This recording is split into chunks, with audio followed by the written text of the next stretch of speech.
मुझे लोगों ने कहा यार आप मुसलमान हैं? मैं कहा बेशक। उन्होंने कहा मुसलमान होकर गाय को माता क्यों कहते हो, गौ की रक्षा की बात क्यों करते हो? तो मेरा उनको जवाब था, मित्रों जब मैं छोटा था, बच्चा था, हम किसान के पुत्र हैं, हमारी माँ गाय का दूध दूकर हमें वो दूध पिलाती थी।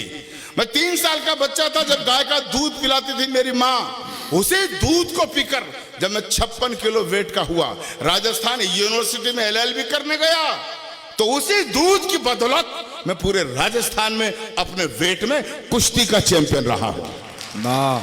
तो मुझे 3 साल में जब वो गाय माता दूध पिलाती थी, तो गाय माता दूध देते वक्त ये नहीं देखती थी कि ये बच्चा हिंदू का है या मुसलमान का है। समान भाव से जब दूध देती थी, और जब मैंने 8 बरस पहले दिल्ली से सूचना मांगी कि कितने कत्ल कारखाने हैं जहां गाय माता को काटा जा रहा है, तो मुझे बताया गया 2131 ऐसे कत्ल कारखाने हैं जहां लाखों का गौवंश रोज काटा जाता है। मैंने एक अलख जगाया, संकल्प उठाया, और मेरा जिंदगी का मिशन मैंने बनाया है। वो कविता मैं सुना रहा हूं। बहुतों को पता नहीं होगा गौ माता कहां से आई, लेकिन अगर अब्दुल गफ्फार का कहना सार्थक हो जाए, सच्चा हो जाए, तो खामोश मत रहना मित्रों। एक बार पौराणिक संदर्भ बताते हैं कि देवताओं और राक्षसों में समुद्र मंथन किया जा रहा था। समुद्र को मथा गया तो कई चीजें प्रकट हुई। 14 रत्न माणिक मुक्ता प्रकट हुए, लक्ष्मी माता प्रकट हुई, अमृत का कुंड निकला, ऐरावत हाथी निकला, और एक वक्त वो आया जब समुद्र में से अचानक 5 गौ माताएं प्रकट हुई। 5 जिनके नाम थे नंदा, सुभद्रा, सुरभि, सुशीला और बहुला। बहुत अच्छे, वाह। ये 5 गौ माताएं प्रकट हुई, तो सवाल ये उठा इनको ले कौन? राक्षसों ने कहा कर ये चौपाया क्या आ गया, हम तो इसे नहीं लेंगे। देवताओं ने अनिच्छा जाहिर की, तो फिर आपकी तालियां मेरे अध्ययन को सैल्यूट मांगती है। उस वक्त धरती पर 5 महामुनियों ऋषियों के आश्रम हुआ करते थे। ऋषि जमदग्नि, भरद्वाज, वशिष्ठ, असित और गौतम, इन 5 मुनियों को एक एक गाय दे दी गई जो कामधेनु बनकर जगत का कल्याण कर रही है।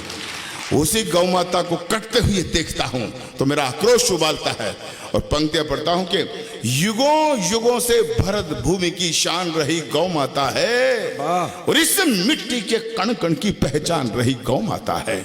बहुत कविता गौ माता की होगी, लेकिन तालियां आपका मुझे शक्ति देगी, मेरे संकल्प को पूरे भारतवर्ष में पहुंचाएगी। युगों युगों से भरत भूमि की शान रही गौ माता है, इस मिट्टी के कण कण की पहचान रही गौ माता है। गौ माता है जिसका अमृत पी के खुद को खड़ा किया, और गौ माता है जिसने हमको पाल पोष कर बड़ा किया। बहुत बढ़िया, वाह वाह। कमजोर तालियां मेरे संकल्प को कमजोर कर देगी। थोड़ी आवाज और बढ़ा दे भैया, कि गौ माता है जिसका अमृत पी के खुद को खड़ा किया। गौ माता है जिसने हमको पाल पोष कर बड़ा किया। गौ माता है जिसकी चर्चा त्रिभुवन में पर्याप्त हुई। गौ माता है जो समुद्र मंथन से हमको प्राप्त हुई।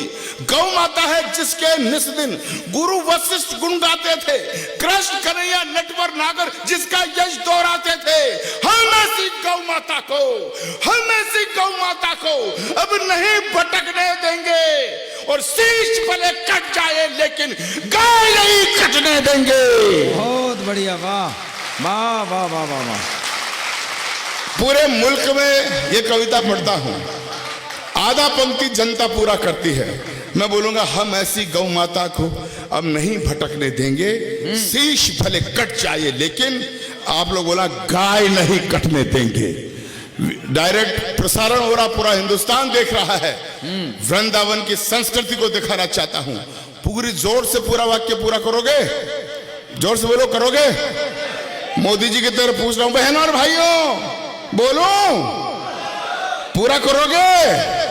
सुनो कि हम ऐसी गौ माता को, उछल जाना, हम ऐसी गौ माता को अब नहीं भटकने देंगे, और शीश भले कट जाए लेकिन गाय नहीं। अरे गाय नहीं। मित्रों, मैं सौभाग्यशाली हूं कि कृष्ण भक्तों का साथ मुझे मिला।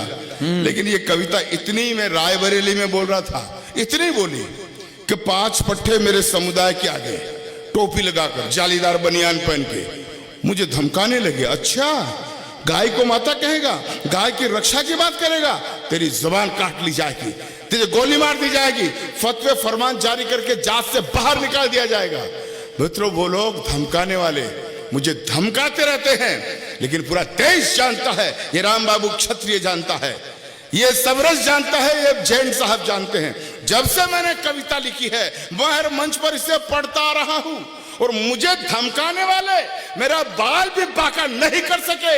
क्यों? क्योंकि मैं अच्छी तरह से जानता हूं कि संकट कटे मिटे सब पीरा, जो सुमरे